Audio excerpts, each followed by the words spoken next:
Singapore कैसे बना अमीर देश, 50 साल में उसने कैसे दूर की गरीबी, ये मैं आपको इस वीडियो में बताऊंगी। क्या आपको मालूम है कि मुश्किल से 50 साल पहले सिंगापुर गरीब और गंदगी से बदहाल ऐसा देश था जिसके पास कुछ नहीं था। ऐसा गरीब देश फिर आने वाले दशकों में कैसे दुनिया के सबसे अमीर और समृद्ध देशों में शामिल हो गया। क्या रही इसकी वजह जो दुनिया का कोई भी देश सीख सकता है। 1947 की ब्रिटिश औपनिवेशिक सरकार की आवास समिति की रिपोर्ट के अनुसार उस समय सिंगापुर दुनिया की सबसे खराब झुग्गी बस्तियों में एक था। वहां गरीब लोग रहते थे, जीवन स्तर बहुत खराब था। तब कोई सोच भी नहीं सकता था कि आने वाले दशकों में ये छोटा सा शहरी देश दुनिया के सबसे अमीर मुल्कों में तब्दील हो जाएगा। आखिर सिंगापुर ने ये काम कैसे किया। एक संधि के बाद सही मायनों में सिंगापुर 9 अगस्त 1965 को आजाद हुआ। इससे पहले वो कभी मलेशिया के तहत तो कभी ब्रिटेन के अधीन रहा।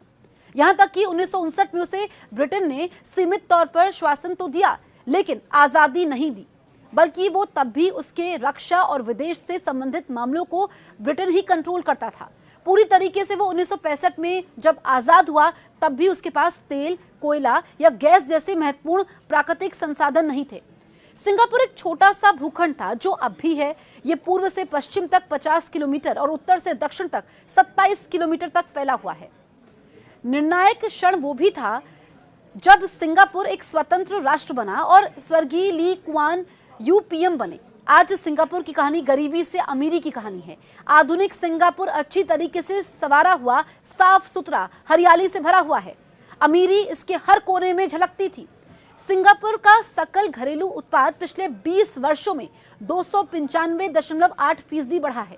इसकी कुल जीडीपी वर्ष 2023 में 673.3 बिलियन सिंगापुर डॉलर थी। सिंगापुर दुनिया के उन 11 देशों में से एक है जिसकी क्रेडिट रेटिंग AAA है, जो मजबूत ऋण पात्रता का प्रतीक होता है। पिछले 10 सालों में वहां लोगों की मासिक आय की अगर हम बात करें तो 2,40,000 से बढ़कर 3,35,000 हो गई है। सिंगापुर में प्रति वयस्क औसत संपत्ति 3.3 करोड़ रुपए है, जो दुनिया में 10वीं सबसे अधिक है।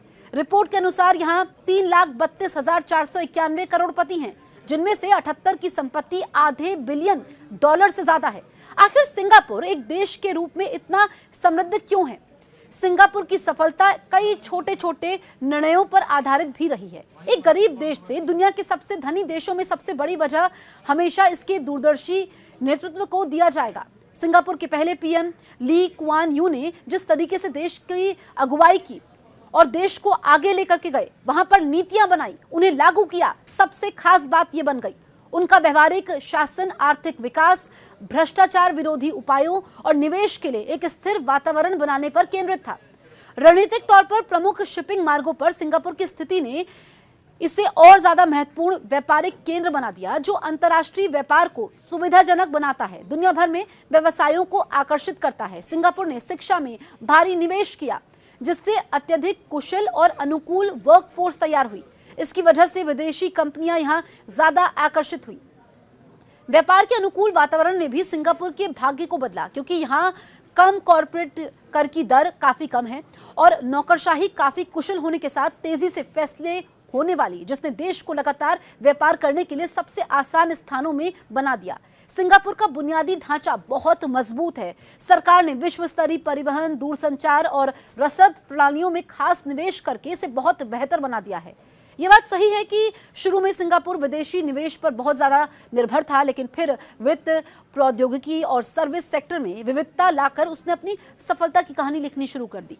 वो एक सेक्टर पर निर्भर नहीं रहा, जिससे आर्थिक उतार चढ़ाव की आशंका कम हो गई। सिंगापुर व्यक्तियों और कॉरपोरेशन के लिए कम टैक्स लेता है। इससे भी उसने विदेशी निवेश को आकर्षित ही नहीं, बल्कि स्थानीय तौर पर भी लोगों को बिजनेस करने और उद्यमशीलता के लिए प्रोत्साहित किया है।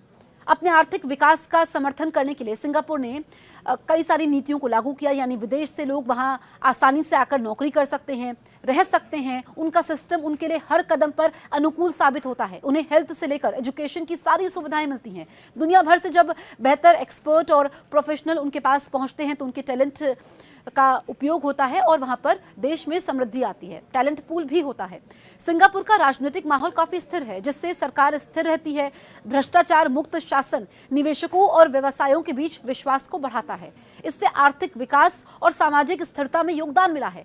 सिंगापुर ने अनुसंधान और विकास को प्राथमिकता दी है, खुद को टेक्नोलॉजी और इनोवेशन के लीडर के तौर पर स्थापित किया है, जो दुनिया में उसकी शानदार इमेज बनाता है। सिंगापुर इसलिए भी भाग्यशाली है कि उसे सक्षम नेता मिले। तो आपको हमारा ये वीडियो कैसे लगा, कमेंट करके जरूर बताएं।